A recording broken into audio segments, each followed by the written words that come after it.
In the summer of 2010, 97 people from all corners of the globe, Brazil, Japan, Bahrain, Italy, Cameroon, traveled to Washington, D.C. to embark on a 2-year journey to expand their knowledge of international relations. With this knowledge, these students aim to become the future leaders in the fields of international relations, development, and business.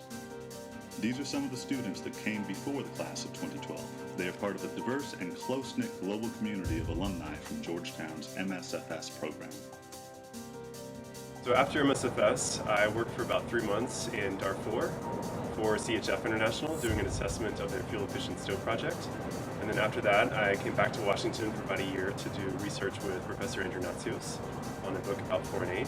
And then I got a job with USAID's Office of Foreign Disaster Assistance, where I'm based here, but I've worked in Sudan, Ethiopia, and Kenya for about the past 2.5 years. I am currently working as a policy analyst at United to End Genocide. It is an organization that was formerly Save Darfur and Genocide Intervention Network. And essentially what we do is we raise awareness about mass atrocities and conflict that are emerging or that are ongoing. So after I graduated, a few months later I started a job with PricewaterhouseCoopers doing anti-compliance work. And because of that, I got an opportunity to go to Shanghai for a few months. I went to Egypt in August 2011. Egypt was still in transition. It was a very interesting experience. I saw the riots, the cop riots in October, the major protests right before the elections. I forget exactly when those were, but it was a pretty intense experience. Something very interesting that I did recently was my organization organized a demonstration in front of the Sudanese embassy.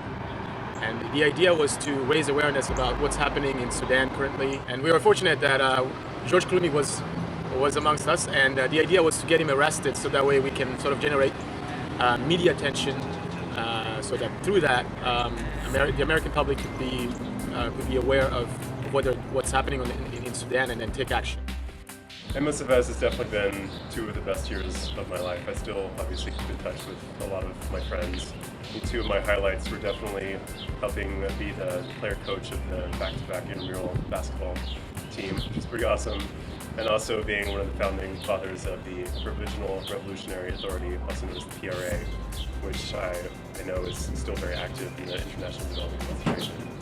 And aside from that, I mean, it's opened so many doors professionally. I would have never gotten any of my jobs without MSFS, and the training, how to write a 2-page memo, how to be concise, how to think clearly, how to think about all the political constraints involved in issues. And coming to MSFS, it opened up a door for me to actually see how things were done in DC, how they impacted policies around the world, and how the practitioners that I took a class with Madeleine Albright, like how she thought of worldviews and world points and pushed us to think that way.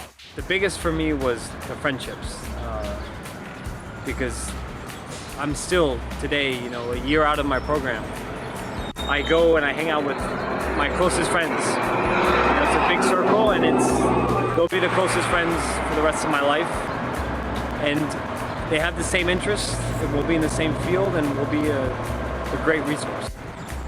I got the job of my dreams, which I joined the Foreign Service. Before MSFS,